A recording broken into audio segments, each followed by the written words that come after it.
Well, I always like it when women wear kabaya because it Course, shows yeah. that side of femininity and also still looking very elegant. Yep. Now, today we will discuss about kabaya, a symbol of elegance and cultural identity of Indonesia that has been adorned for a long history in our nation. Now, we will explore how kabaya is not just a traditional attire but also a precious heritage that has become an inseparable part of our life and culture. And additionally, we will also delve into Indonesia's struggle to designate kabaya as a UNESCO heritage. Now, joining us via Zoom today this morning is Ibu Lia Natalia from Perempuan Berkebaya. Good morning, Ibu Lia. Good morning, Ibu Lia. Luis and Good morning, Francesco. Ibu.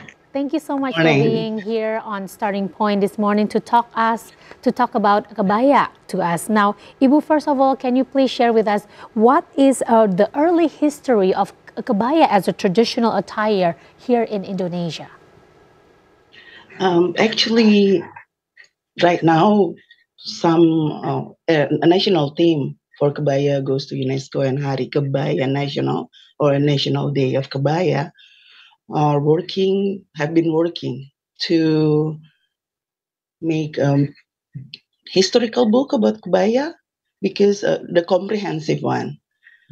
Like me, I started making a mini historical book about Kabaya, but actually the comprehensive one will be hopefully before Kabaya is recognized as intangible cultural heritage from Southeast Asia region. Hopefully, we will have the book reach out. But what I understand about the history of Kabaya, it's a woman blouse at the top. We wear for many occasions. And actually, we always think about Kabaya in Indonesia. We consider that Kabaya identically with Japanese people, but actually, it's not right now. From my understanding and from my research, I understand that Kabaya actually at the beginning in Indonesia start made in Sumatra and Maluku. Then came down through the central of Indonesia until now what we understand what's Kabaya like. Right now, maybe we understand Kabaya is only from like Balinese people because they commonly wear Kabaya for daily activities. But then we have been trying to trace the history because right now, if we are talking about Kabaya, Singapore is the country with very complete historical trace of Kabaya originality. So Kabaya itself, we believe that it start from Indonesia and then spread in other countries in the region. That's why when we register to UNESCO for Kabaya as an intangible cultural heritage, also we register in a multi-nation request. It's not single nation, but multi-nation, together with four other countries in the region: Singapore, Malaysia, Brunei Darussalam, and Thailand. Yeah, as you Back to you. mentioned, Bu Lia, you mentioned that there's also kabaya in Maluku. We noticed that there is kabaya, Ambon kabaya, if I'm not mistaken, and also in Sumatra, Java, Kalimantan, even Sulawesi also. What's exactly the important elements of kabaya that make it a cultural identity of Indonesia? Kabaya in the Indonesian history, it's a symbol of unity and also struggle. When during, I mean, like Kabaya actually influenced from other culture for sure. It's like, for example, in Sumatra, and at the beginning, Indonesian Kabaya was very long sleeve. It's very long. It's like coat actually, based on the origin words. What I understand, Kabaya is from Kabai, from Persian, and abaya from Arabic.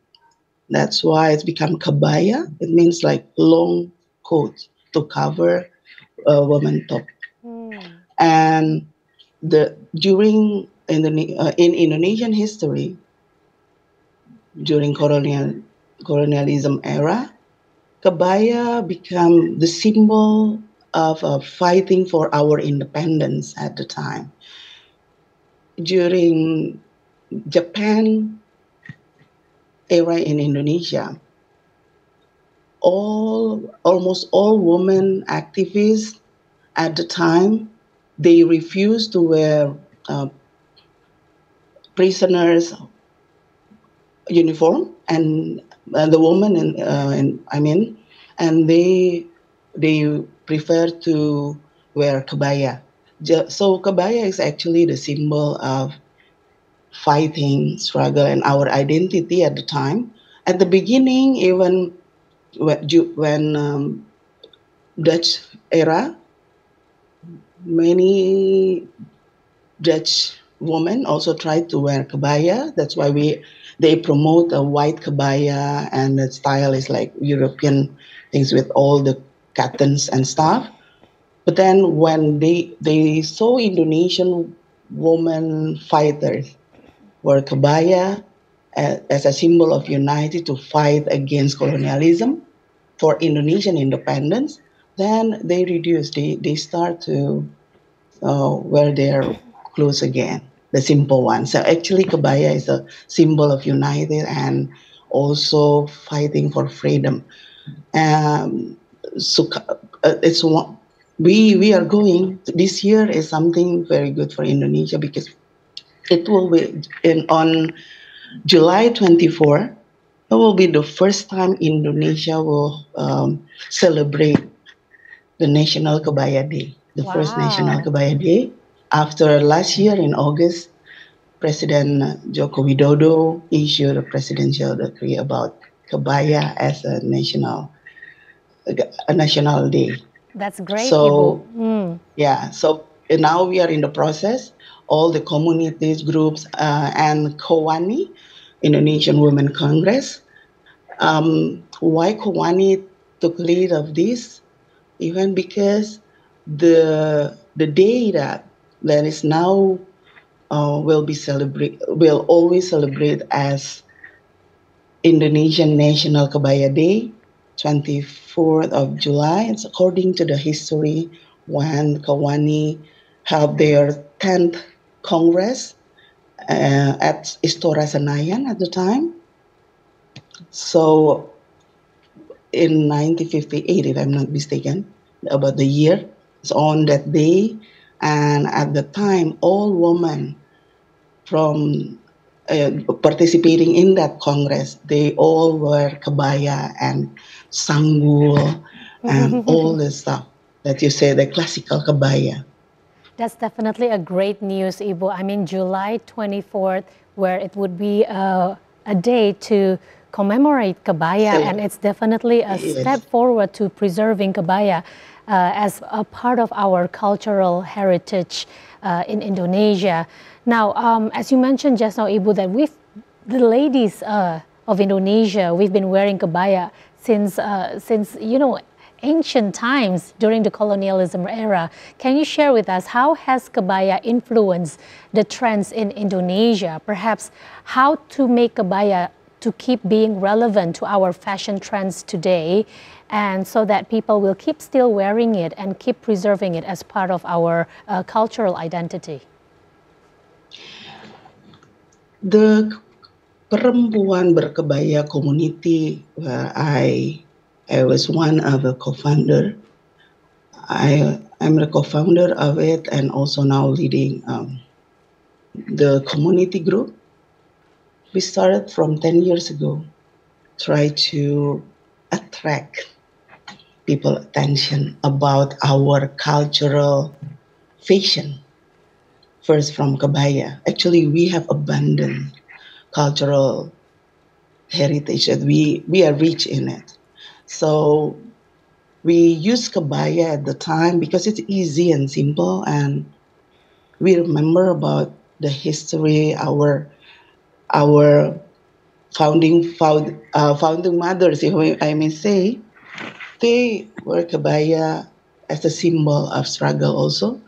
Then we promoting kabaya as a daily outfit. You you you can wear it everywhere every day, because what you say, we try to mix and match kabaya as simple as possible, as easier as you can, or as comfortable as you can. So kabaya is not really, um, in the high place of the society. So people love to wear it because it's easy to wear, and it's simple, and it's nice, and it's beautiful. It's also accommodate our exclusivity as a woman. We love exclusivity. So by wearing kabaya, you will never ever same with others women. So you can we? This is still debatable. Can we wear kabaya without sanggul, or can we wear kabaya with sneakers? Can we wear kabaya with Mhm. boots? This is something that still debatable in Indonesia, but what we understand that culture is always developed according to human human history. So we cannot, in the culture, we cannot stick to only one rules, but we have to adjust with the development of human being itself. So we try to introduce kabaya to wider society by mix match and adjust with the modern day, where we have a fast movement and uh, tight activities and things like that. We have to commute and something like that. But how can we wear kabaya in a very comfortable way? That's what we try to promote. So the young generation, they will also attract to wear kabaya, or at least know about kabaya and see the beauty of kabaya and the historical background behind kabaya itself. We cannot stick to the very normative norms about classical kabaya. Yes, we have to learn about classical kabaya, where we can wear like this, and how and when, in which circumstances. But then we have to adjust kabaya as a modern fashion style.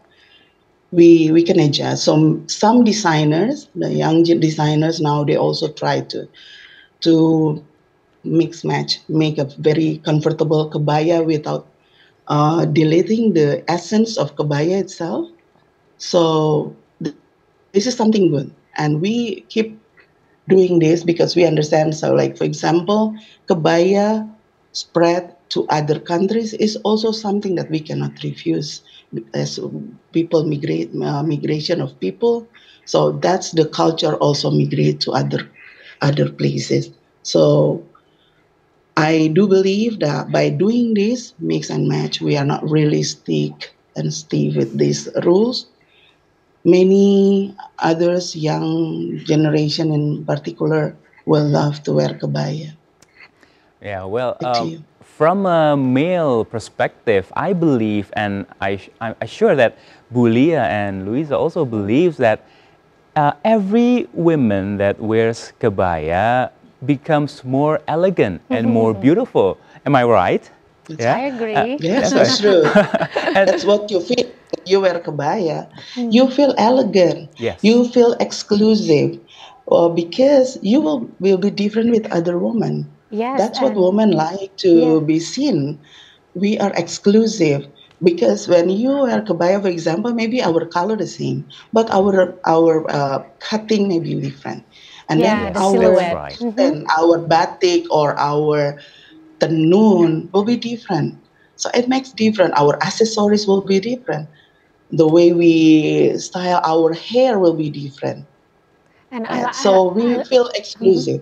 I like how you just now pointed out that we need to make a kabaya as a live fashion Yeah. instead of something that's very very old and traditional. I mean, it is traditional, but we need to keep adjusting to the current style and the current trends. You know how I see, you know, on social media nowadays, we see the ladies wearing kabaya, but they're also wearing the sunglasses. Maybe not with the sneakers yet, Ibu, as you said just now, it's still debatable, but it's really great to see even the younger generations are still respecting kabaya and they are trying to make it still trending at this point, yeah, in fashion.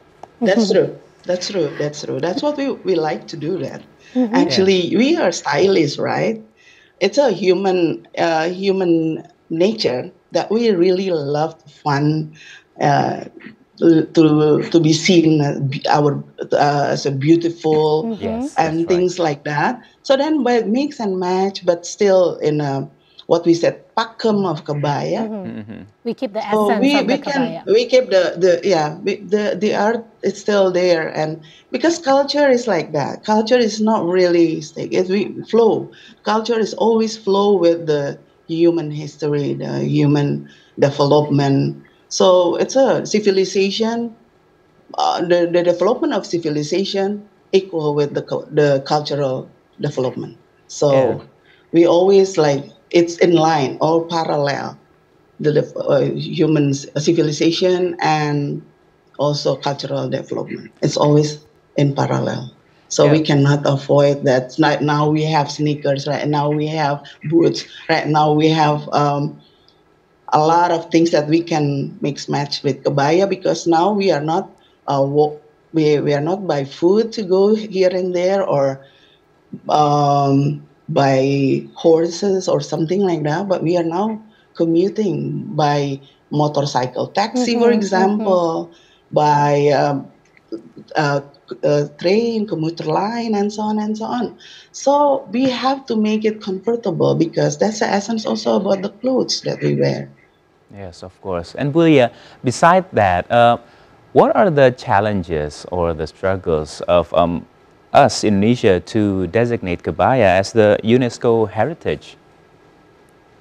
Indonesia register only two types of kebaya compared to other the four other countries. Actually, we are the less we promote the less kebaya types Hmm. compared to others. We only have a kebaya labu, which is from register. It's from Riau. It's actually also we call kebaya Melayu, but it's labu, and kebaya kerancang from Jakarta. Why Only is that? Why two, is that, but we Bulia? have abundance. Only two, because to register one entity as a cultural heritage, we need the process before going to UNESCO.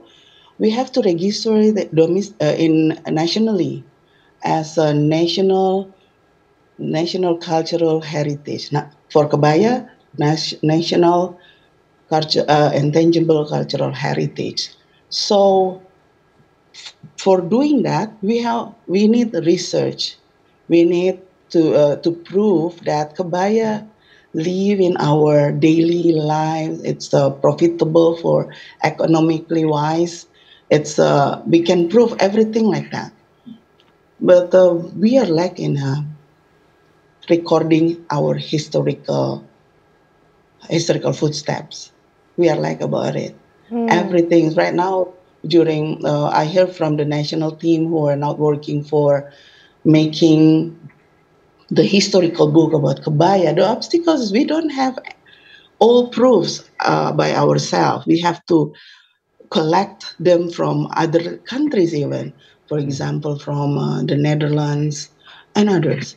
So we are lack. But for example, Singapore, they're ready. They have they already collect the all historical background why Kabaya is exist and Singapore. Malaysia also, Thailand, but Indonesia we are lack. So only two we can prove right now, the two type of kebaya, which is kebaya labu and kebaya kerancang, as a Indonesian national intangible cultural heritage. So then we can register also along with other countries to UNESCO.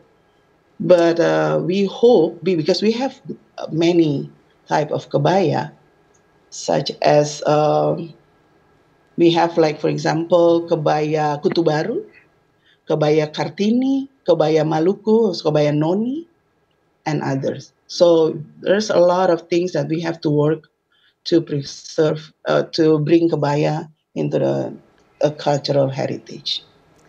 Right, and Ibu Lia, just now you mentioned there is Kabaya Maluku, Kabaya Jawa, and all sorts of Kabaya, the traditional Kabaya out there. But currently, in a lively discussion, we have trends about Korean style and Kokwet style Kabaya that is going on. What's your opinion on this? Are you endorsing it, like for this Kabaya to evolve to a different type of, modern Kabaya? Or I'm just curious, what's your opinion on this? Kabaya is always influenced. I mean, in general, cultural is always influenced by a culture, by in a place always influenced by other cultures. So maybe one day,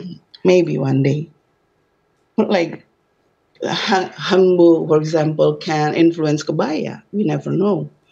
But then don't worry about other cultures influence us, or like the trend like K-pop, Kabaya, or whatever. Before, you remember, we have J-pop, we have every, and now K-drama, K-pop uh, influence our fashion style for sure. Now in Kabaya, you can see the color. It's influenced by K-pop, but then it's nothing that we can hinder, and it's something normal if you are talking about culture, because culture always in one culture influence other cultures, so we cannot stand alone. We always have to collaborate. So be smart, be creative, so you can see the market. For example, Kebaya, the color, maybe the tone color is like now like Korean style. It's okay, no worries. The most important thing is this is yours and how you preserve it.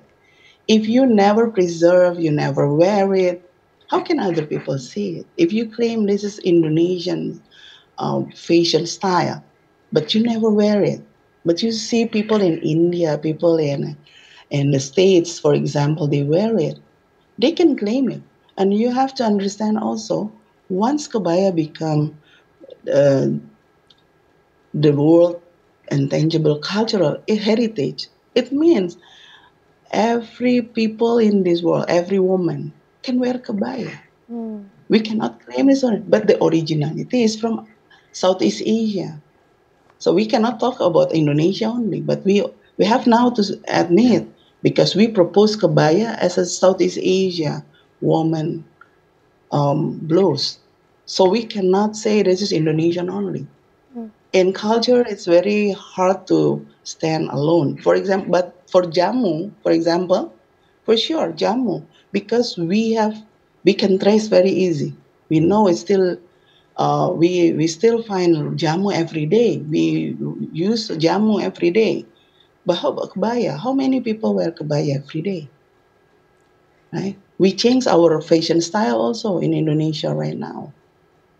But if we don't preserve that, nobody understand. Nobody out there understand. This is ours. So Korean, they are success. Then we have to learn from them. We have to. It's cultural diplomacy. So now we are also doing cultural diplomacy through Kebaya. We try to do cultural diplomacy through Kolintang, for example. But don't you know that Kolintang is also similar to music instrument in Africa? So we have to collaborate. Don't you Yes, know the Bulia. way in the Uh-uh. people of Maluku eat papeda, the traditional food? It's similar to people in the Netherlands, and Bulia, the Netherlands I gonna think register. so. Yeah. Our task, especially maybe men's task, is to encourage. Maybe I will encourage Oh, okay. Louisa, or I will encourage my sisters to wear kubaya. I think that will be our main task for male. But I really agree with what Bulia has mentioned just now, that it is actually depending on each of us, like individually, like we are supposed to keep this alive, you know. We are supposed to keep kabaya alive by wearing it, and it's such an important reminder for us, for me to take out my kabaya and start wearing it for important events, for every occasion, or every occasion if we can, right? Like the people in Bali. Thank you so much, thanks Bulia. so much, Bulia. Unfortunately, we are limited by time. Thank you very much for your time Thank you for joining having us me this also. morning. Thank you. Thank you, Bulia. Good luck with your community, Thank you, Perempuan Berkebaya also. Thank you, Ibulia. Have a good day, Bulia. Have a good day. You too.